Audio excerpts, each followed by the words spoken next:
drive. So we've decided that it's a pretty good idea to do an inspection. But now what the heck do you look for during an inspection? Well, it's really simple. It's all pretty much, well, common sense. You check the tires. Is the air pressure right? Too much can be as bad as too little. Are they showing bad wear?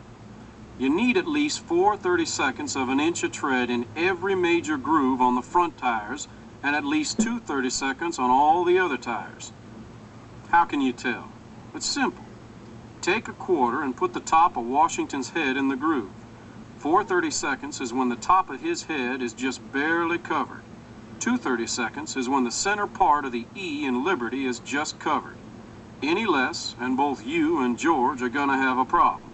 And if there's any fabric showing through anywhere, George won't help you at all because those tires are not only illegal, they're unsafe. Check for cuts, tread separation, and other signs of damage in the tread and sidewalls. And don't forget the valve stems. They might be cut or cracked too.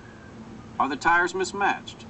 Check to be sure they're the right size all around and that you don't have a mix of radial and bias ply tires. Also check tire clearance. Do you have one or more tires rubbing on the frame or other parts of the rig? If you've got duals, are they touching each other?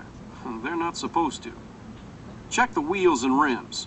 A bad wheel or rim can cause loss of air pressure or the whole tire could come off. Look for signs of damage like cracks or bends. If there's any sign of welding repair, that wheel or rim is not safe. Check for missing clamps, lugs, or spacers. If there is rust around the wheel nuts, this means that the wheel nuts are loose. Check them. You should also check them a few miles after a tire's been changed just to be sure. And don't forget the locking rings either. If they're bent or cracked or if they're mismatched, they are dangerous. Check the brakes. Look for cracked drums. Check for oil, grease, or brake fluid on the shoes or pads. And if the shoes or pads are thin, broken, or missing, you've got a problem too. Check the steering system. Look for bent, loose, or broken parts. Make sure no parts are missing like nuts, bolts, or cotter keys. If you've got power steering, make sure the fluid level is right. Check the hoses, pumps, and reservoir for fluid leaks, and don't forget about that belt. One sure sign of steering problems is steering wheel play of more than 10 degrees. On a 20-inch steering wheel, if there's more than 2 inches of play, check the steering system pronto. Check the suspension system. Now, a lot of drivers overlook the suspension, but don't forget, not only does the suspension hold the load, but it also keeps the axles in place. Look for spring hangers that are cracked, broken, or that let the axle move out of position.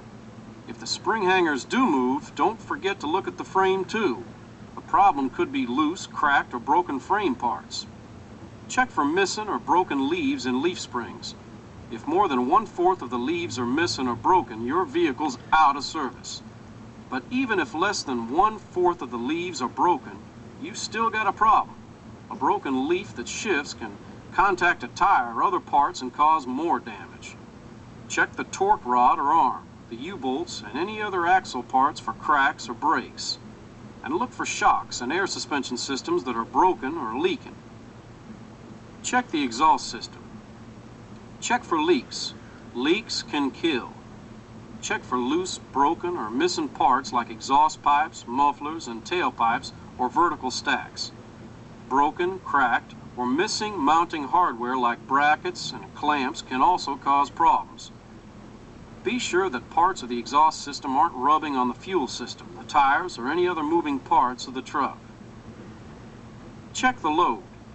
Make sure the weight of the load is right for the vehicle and that it's correctly balanced and secured. If you're hauling hazardous materials, be sure you've got the right placards displayed and that your paperwork is all in order. Check your emergency equipment. Now be sure you have fire extinguishers and that they're loaded and ready for use. Check for warning devices, like the 3 reflective triangles you'll need if you have to park by the side of the road. And check for other things you might need in an emergency, like spare fuses and lamps. See? Pretty much common sense stuff. Well, I guess we could use a break, but before we